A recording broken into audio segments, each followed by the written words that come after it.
Bonsoir à tous et bienvenue à cette nouvelle étude qui est menée pour comprendre l'une des conséquences de l'appel téléphonique entre, premièrement, le président américain Donald Trump et son homologue russe Vladimir Poutine, et par la suite, entre le président américain Donald Trump et son homologue ukrainien Volodymyr Zelensky, laquelle conséquence est l'inquiétude générée au sein des 27 Européens, des pays membres de l'Union européenne, lesquels réclament, revendiquent à la suite de cette conversation téléphonique une implication majeure relativement aux négociations devant aboutir à un cessez-le-feu dans la crise qui oppose la Russie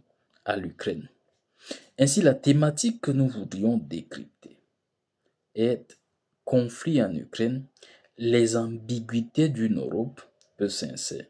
Et il faut savoir en introduction que après 3 ans de conflit en Ukraine, un dialogue potentiel entre Donald Trump et Vladimir Poutine pourrait redéfinir les dynamiques de la situation. Ce jeudi, des médias occidentaux de gauche et des analystes expriment leur inquiétude quant à la possibilité que les négociations se limitent à un cadre bilatéral, principalement entre Washington et Moscou, au détriment des intérêts de l'Ukraine et de l'Europe. Mercredi, les États-Unis ont déclaré que l'adhésion de l'Ukraine à l'OTAN n'était tout simplement pas envisageable, tout comme le rétablissement des frontières ukrainiennes d'avant 2014, incluant la Crimée annexée par Moscou.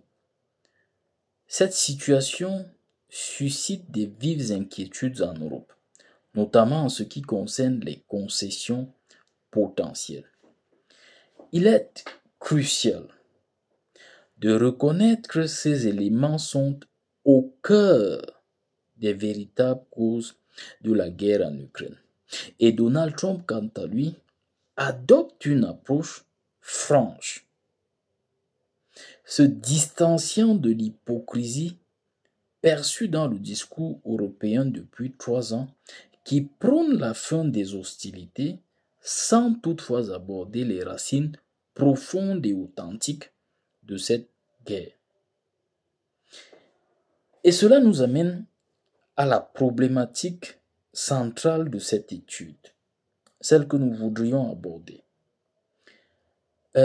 qui examine et qui se veut de déterminer si l'Europe est véritablement sincère dans ses aspirations à la paix. Et les Européens soulignent l'importance que toutes les discussions se déroulent en présence de l'Ukraine, insistant sur le fait qu'il est crucial que l'Europe soit représentée à la table des négociations futures. L'Union européenne redoute en fait d'être confrontée à un fait accompli. Ceci représente à la réalité un comportement curieux. Voyez-vous, la guerre en Ukraine dure depuis environ 3 ans, ayant débuté le 24 février 2022, à une époque où Trump n'était pas président des États-Unis d'Amérique, c'est-à-dire le leader de l'OTAN. Depuis le commencement du conflit, les efforts de l'Union européenne n'ont pas réussi à atteindre leurs objectifs implicites, à savoir la victoire de l'Ukraine et, tenez-vous tranquille, retenez-le très bien, la chute de Poutine. Encore moins favoriser une issue pacifique au conflit. Parce que dans cette guerre, et vous savez très bien que l'un des dictons de la guerre, c'est que la première victime d'une guerre, c'est la vérité. Et la vérité est que l'aspiration implicite de l'Europe, son ambition, dans une certaine mesure obsessionnelle, est de voir, d'être des témoins oculaires non seulement de l'humiliation, mais de l'écroulement, la chute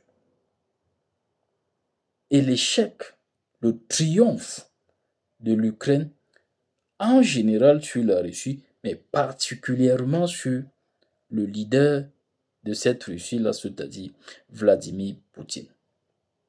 Et force est de reconnaître que après les efforts de guerre, le soutien à l'aide le soutien militaire envers l'Ukraine, les différentes visites par les leaders de l'Europe, souvenez-vous, bien au début de cette guerre, la visite du président français Emmanuel Macron, les différentes descentes par les premiers ministres, d'abord avec Boris Johnson, et puis plus tard, la présidente de la Commission de l'Union européenne, et ainsi de suite. En 3 années, n'ont abouti en rien de concret. Vous voyez, l'inquiétude de l'Europe suite à l'appel téléphonique de Donald Trump à Poutine soulève des questions quant aux nouvelles propositions que l'Europe souhaiterait introduire dans les discussions. Qu'est-ce qui justifie cet engouement, ce tapage médiatique a incontestablement fait partie des négociateurs prépondérants dans cette nouvelle configuration que voudrait introduire le président américain Donald Trump.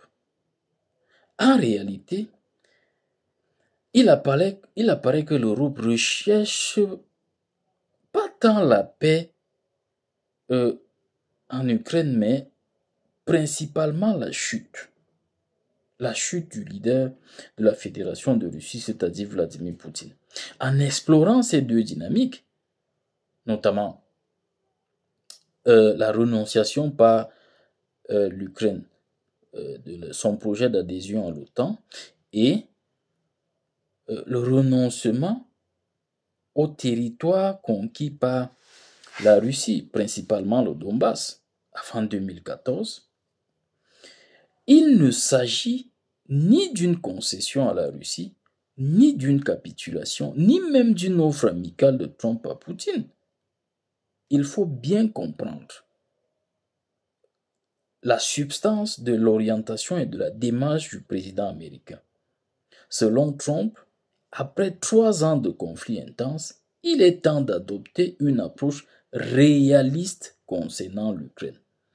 Voyez-vous, l'urgence pour l'Union européenne est de confronter son incohérence et son hypocrisie face à cette guerre. Continuer à inciter l'Ukraine à mener une lutte contre la Russie alors même que le rapport de force est chroniquement défavorable à l'Ukraine constitue, de mon point de vue, un comportement irresponsable. Et vous voyez, c'est assez aisé. Lorsque les millions de personnes qui décèdent ne sont pas vos citoyens, lorsque les millions de personnes qui se déportent ne sont pas vos citoyens, lorsque les bâtiments et les différentes phases de développement sont sinistrés, ne représentent pas la destruction et la combustion de vos investissements, c'est tout à fait aisé, confortable d'encourager un conflit qui ne vous porte pas un préjudice dans votre âme en tant que nation, en tant que patrie. Il est donc essentiel de ne pas se méprendre sur les motivations de l'Europe à vouloir participer aux négociations de paix. Son objectif principal semble être de garantir que l'Ukraine renonce à son intégration à l'OTAN et n'accepte aucune concession concernant le Donbass. En d'autres termes, l'Europe cherche à transposer l'impasse qu'elle a rencontrée depuis le début du conflit dans cette nouvelle dynamique de négociation impulsée par le président américain, l'actuel président américain Donald Trump. Il est également crucial de comprendre pourquoi Trump prend ses distances avec l'Europe dans ses discussions avec Poutine. C'est fondamental, il faut le comprendre. Cela vise à éviter une situation de blocage.